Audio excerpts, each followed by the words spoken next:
Hi, welcome to my channel. I'm Peas, and today I'm going to be talking about the film Cannibal Holocaust. Now, back in the pre-internet days, I managed to get my grubby hands on a VHS tape through a guy advertising in the back of Kerrang, or perhaps it was Metal Hammer magazine. This was proper old school trading. No email, no online forums, just pen and ink letters sent back and forth, and a huge printed catalogue listing hundreds of films in alphabetical order. Each of these titles had a one-word descriptor: cannibal, zombie, adult, gore, German, real death, etc, etc. And quality rating was next to it too, that ranged from barely visible to a crisp and clear. And yes, I did order a couple of the adult titles too. One of them had a name suspiciously close to the film that I'm talking about today. It was called Porno Holocaust, which, despite the title, had nothing to do with holocausts, but had a lot to do with porno. Now, the film that really caught my attention was Cannibal Holocaust. Now remember, this was before the internet boom, so all I had was scraps of information, and those scraps were more than enough to make me desperate to see whether Cannibal Holocaust was really as extreme as people claimed it was. By the time I finished this film, I had to agree. This film lived up to its reputation. It was one of the most disturbing films I'd ever seen, but I took it all in my young boy stride and proudly told my friends I'd finally watched it. Before long, I was inviting them round to my house so that they could experience it for themselves too.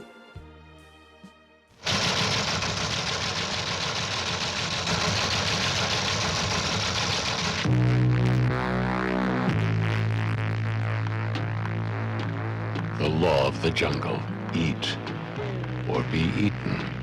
These film cans tell what happened to the Americans who journeyed into the Amazon to shoot a documentary.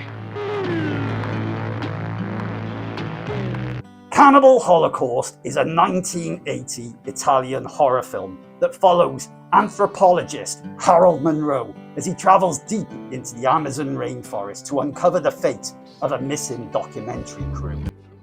The young filmmakers had ventured into the jungle to capture footage of indigenous tribes, hoping to create a shocking and provocative documentary.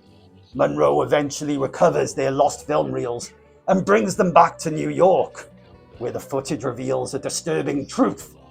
The crew weren't simply victims of the environment, but the architects of their own downfall. They staged scenes, manipulated events, and mistreated the tribes in order to manufacture drama, pushing their pursuit of sensational footage far beyond ethical boundaries. As their behavior escalates, the people they exploit eventually retaliate, and the recovered footage becomes a grim record of the crew's final moments. I put this film on again recently in preparation of this review, and I couldn't help but smile as the dreamy intro music rolled in. The soft acoustic music drifting over sweeping shots of a dense, endless forest beside a winding river. The trees so thick and overgrown, it almost feels like a visual teaser for the equally dense pube shots we're going to see throughout this entire film. It's such a strangely gentle opening, similar in aesthetic to The Littlest Hobo or some old TV show about an unlikely friendship between a human and an animal, a boy and a bear, or a boy and a dolphin, or a teenage girl and a venomous gopher. Something wholesome and completely at odds with what's about to unfold. Now, for some reason, being a cannibal was incredibly trendy and, dare I say, a little sexy in the late 70s and early 80s. A whole wave of cannibal films came out around that time, each one trying to outdo the others with more gore, more nudity, larger pubes, and unfortunately, more unnecessary animal killings. It's been at least 20 years since I last watched Cannibal Holocaust, but that intro stuck with me. The moment it started, it pulled me right back to the first time I ever saw the film.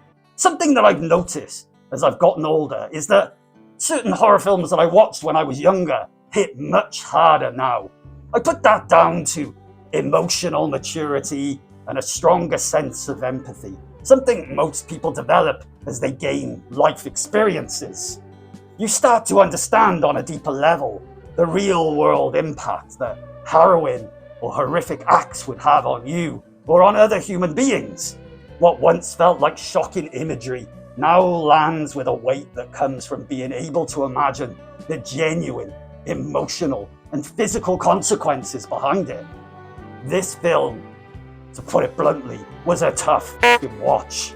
The first half of Cannibal Holocaust is completely overshadowed by the absolute chaos that erupts in the second half. But that doesn't mean the opening is a straightforward bit of fun for all the family. No, there's plenty of violence and nudity, though it still feels restrained compared to where the film eventually goes. Still, in the first half you get scenes of deeply uncomfortable situations, a limb being removed, human flesh being eaten, and a fair amount of nudity. All of this unfolds as anthropologist Harold Monroe heads into the jungle to find out what happened to a missing documentary crew. At one point, he strips off and steps into a river as a gesture to show the tribe that he means no harm. His small twig and bush-covered berries fully on display.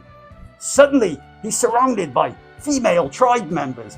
One of the tribe women approaches him and gives his bits a curious little jiggle, a universal gesture of peace. From there, Monroe eventually reaches the tribe who last encountered the documentary crew that he's looking for, and he manages to obtain the film reels that they left behind. His twig and berries do not make another appearance for the rest of the movie, but we know that they're still there somewhere. From this point on, the film becomes relentless, stacking disturbing scenes, animal deaths, nudity, gore, and boundary-pushing moments that would still send a modern ratings board into meltdown. Once it switches fully into the found footage section, it jumps with both feet into full-blown chaos. It's like the movie suddenly shouts, "Right, you're warmed up, now let's completely ruin your f***ing evening." A turtle is killed and eaten because the crew have apparently gone 2 hours without lunch, and in their minds, a turtle must contain the most obvious and nutritious meat available. A member of the group gets bitten by a snake, has his leg removed in a desperate attempt to stop the venom spreading, and then just dies anyway. Then a monkey is killed and its brain is munched on, all while ominous music drones in the background. Said music is spiced with jazzy synthetic boo boo boo boo boo boo playing throughout. Now, something that always bugs me in found footage films: who on earth added the jaunty music over the documentary crew scenes? We're supposed to be watching raw, recovered footage, yet someone has clearly sat down and watched it all and thought, you know what this needs? A soundtrack. It completely breaks the immersion for me every time this happens in a found footage film. I digress. Pig is shot by the filmmakers for some reason, and then the documentary filmmakers round up an entire tribe, families, elders, kids, force them into a hut and burn them all alive while threatening to shoot anyone who tries to escape. Watching all of this unfold, I found myself clinging to the one comforting thought: at least these absolute bastards are going to get what's coming to them in the next half an hour. The found footage itself feels disturbingly real. The graininess hides a lot of what were probably very ropey practical special effects, but that roughness actually makes it more convincing. It feels like something you shouldn't be watching, like you've stumbled across something genuinely forbidden. Some of the scenes look physically uncomfortable for the women involved, and the film doesn't shy away from showing that. What makes it more unsettling, again, is the music. You'll have a harrowing scene with someone being assaulted, someone being humiliated, and over the top of it plays this almost classical, gentle music. It's such a bizarre juxtaposition that it becomes its own kind of horror. And then there's the tribe themselves, the haircuts, the uncomfortable looking underpants, the whole aesthetic. These were real indigenous people brought into the production, and you can absolutely tell that they're not actors, they're just being themselves on camera, which adds this strange, uneasy authenticity to the whole thing. I must stress though that they weren't actually cannibals. At one point I genuinely thought, please, It's Sunday. We've been having a nice day. Why the hell are we watching this again? It's absolutely a one and done film. A notorious video nasty you watch once just to say that you've seen it. I don't think I need to revisit this film again, although maybe when I'm in my late 70s and I'm sitting in my chair after accidentally soiling myself 6 times, waiting for the district nurse to bring my Meals on Wheels, I'll put the film on and say, old peas, why the hell did we watch Cannibal Holocaust again? And then I'll die. If you're going to watch it, try to find a version without the real animal killings. I'm not the sort of person that's going to break into some facility somewhere and release a bunch of animals that are having makeup tested on them. And I happily eat pork, beef, chicken, and all the other usual creatures. But the animal deaths in this film add nothing to the story. They only add to its notoriety, and for all the wrong reasons. My version, unfortunately, was uncut, and the turtle scene, yes, the infamous one, was genuinely infuriating and completely nauseating. It's clearly there for shock value, and it absolutely fucking succeeds. I'm sure some people will claim that they're not bothered by it or the other animal deaths, but those people are basically the documentary crew from this film. That's the point. This film is holding up a mirror and asking, did you enjoy that? Did that entertain you? I can't say that I enjoyed this film. I was relieved when it ended. And as I touched on earlier, young Pease wasn't emotionally mature enough to fully comprehend what was happening in front of him back in the day. But watching it now as a grown man wearing a mask on a YouTube channel, it hits differently than watching it as a teenager who's trying to flex. But when the cannibals finally catch up with the crew, it's like a beautiful breath of fresh air. My shoulders drop. I actually cheered the cannibals on. Bash their craniums, chop them up, kill them. The documentary filmmakers get exactly what they deserve. And the film's editing and effects are genuinely impressive in how convincingly it all plays out. But once the chaos settles, the film lands its final punch. I wonder who the real cannibals are. That's what makes Cannibal Holocaust such a strange, uncomfortable, fascinating piece of horror history. It's a good film, an interesting film, but definitely not one for the casual horror fan. It won't appeal to everyone, and honestly, that's part of its identity. For me, it gets a solid 7 out of 10. Have you seen Cannibal Holocaust? If you have, I'd love to know what you thought. And if you've watched something recently that scared the life out of you, or you've got a recommendation for me, stick it all in the comments.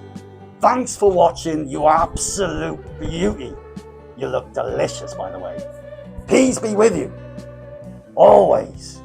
If I get in a river naked, will a bunch of women come around me and start pushing me about a bit and grabbing my face and maybe my penis? I guess there's only one way to find out.